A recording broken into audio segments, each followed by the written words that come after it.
How are you doing, guys and girls? Welcome on in. Okay. All present and correct. Excellent. We've got a neck. We've got a fretboard clamped down.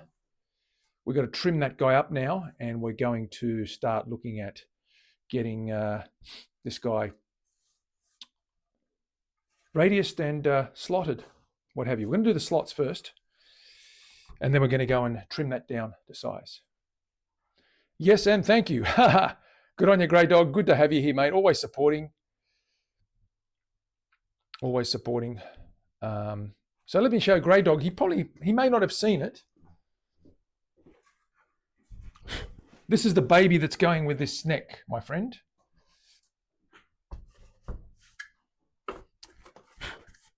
We've got what is it? Not a swamp ash. I keep forgetting what the body is. We've got a maple, bird's eye maple cap on it though, and we've put a blue burst on it, which looks pretty cool. And we've got beautiful grain on the back of that.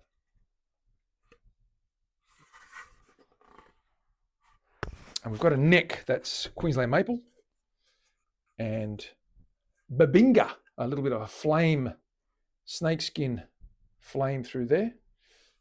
And we're going to trim that up and get that fitting in here. I just want to check the fit on the neck. This is the second neck because the first neck had a problem. We've re-established the neck. It is a little bit on the tight side, which is good because it means I can just sand it down and get it fitting perfectly. That's good. We'll do that in a little bit. What we need to do now is get this guy slotted, so we'll get started on there. I'll just flick over to the workbench, fix up the camera there because that's gone haywire all of a sudden. Where is that camera? One of those. There we go. Okay. Oops, wrong one. Hang on a sec. Let me do that again. That one was fine. This one here is what we're having trouble with. And we're trying to activate that. There we go. Got it. Fixed it. Sorry about that. Every time there's an upgrade on this PC, things go crazy. Small price to pay, I guess. Now, let's get these lines slotted. I do have a new fret saw. I'm going to use my new saws. These guys here. Beautiful. Sheffield steel. Just going to measure and mark out where we want that guy. I've got fret wire here.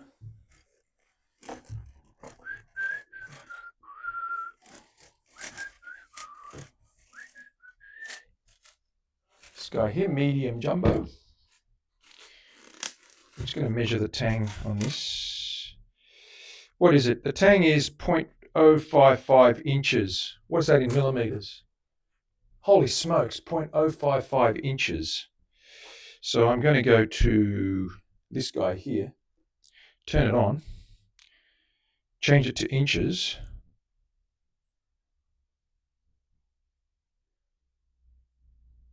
There's 0.055. Very slowly to get it to that. 55. Come on. There.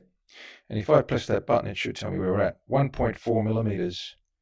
Really? No, it's a bit longer than that. That's not right.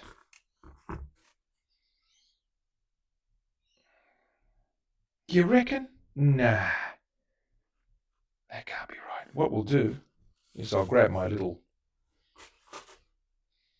so-and-so calipers and I'll just do a measurement there. You know what? It probably is right. Yeah, actually, yeah, it is 1.4, nearly 2 mil. That's quite shallow, but that's okay. That's all we need.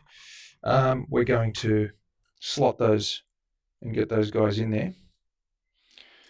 1.4. So what I need to do is measure 1.4 on this guy and mark it out.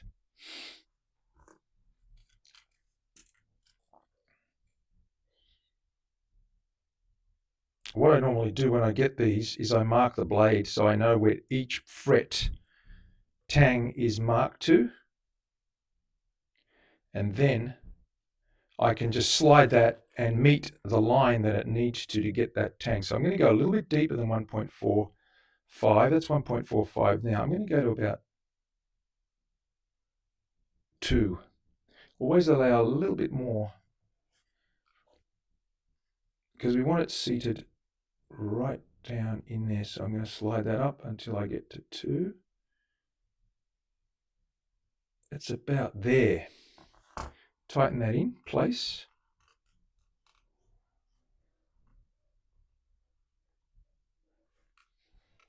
And once we tighten that, I do the following.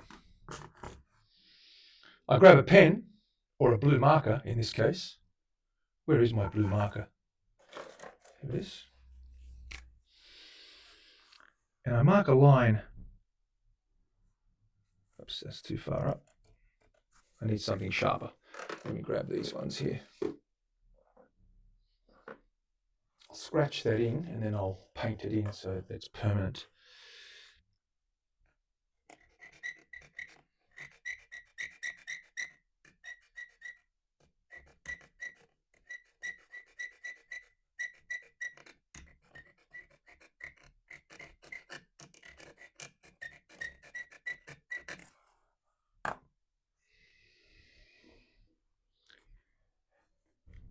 Okay, there's a very fine mark there. Now I'm going to mark that out with pen so that it stands out a little bit more. Nice extra fine line.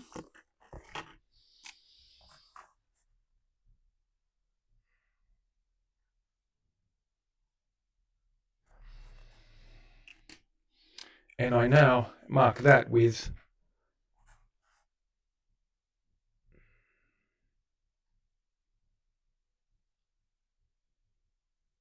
0.055 of an inch. And there could be a number of those graduated further for the larger and this way for smaller. But for that, now we just need to line that up every time we want to use this fret size. We line that guy right up against it like so. Just a little bit over, but that's why it's a little bit over, to allow for error and to give it that a little fraction deeper so that the fret is always going to clear the bottom of the slot and that we don't have the fret proudly trying to push back out because it's bottomed out. Does that make sense? Probably. My 1.27 millimeters, yours says. Yeah, it's a bit longer than that. It's 1.45 or something like that. Time for a better one. There's always time for a better one, Leslie. Let me tighten that guy up. And we're just going to grab our straight edge and we're going to start working along, cutting these guys. Now, this is our slot, our 0 fret. So let's work on that. Get that right first.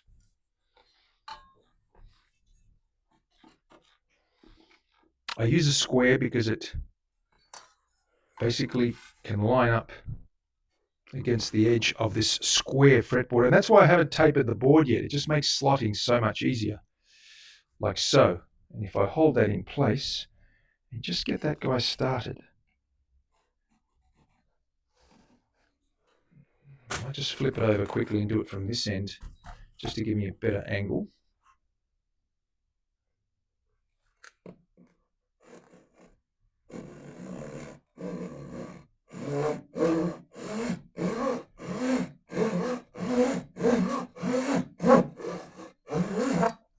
And the objective here is to just mark these to such a point that we know where they are. So once we radius, we can then remark them easily to the correct radius as well.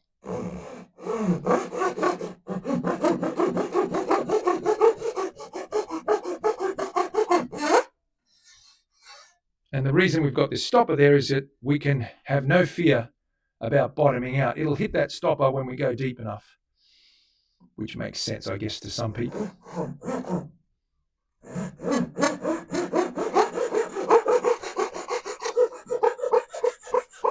And you can hear it. The teeth stop cutting, and you can just hear a sliding, and there you have a nice straight thin line to the right depth, just in there. You can probably just see the depth there. Okay.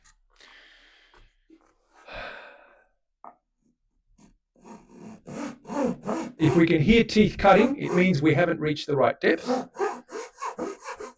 And when it quietens down like that, we're there, rubbing on the plastic stopper.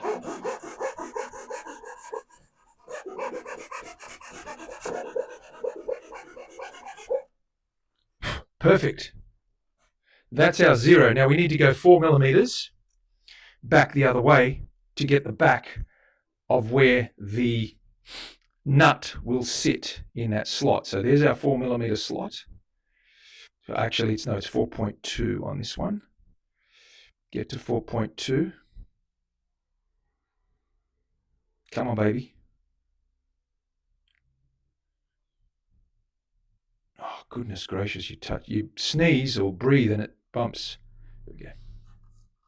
I'm just going to measure 4.22. It's close enough. I always overshoot the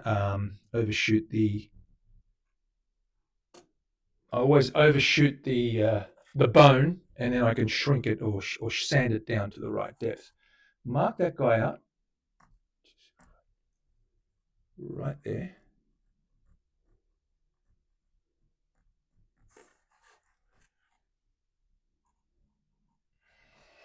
Double check on this side. Line this guy up.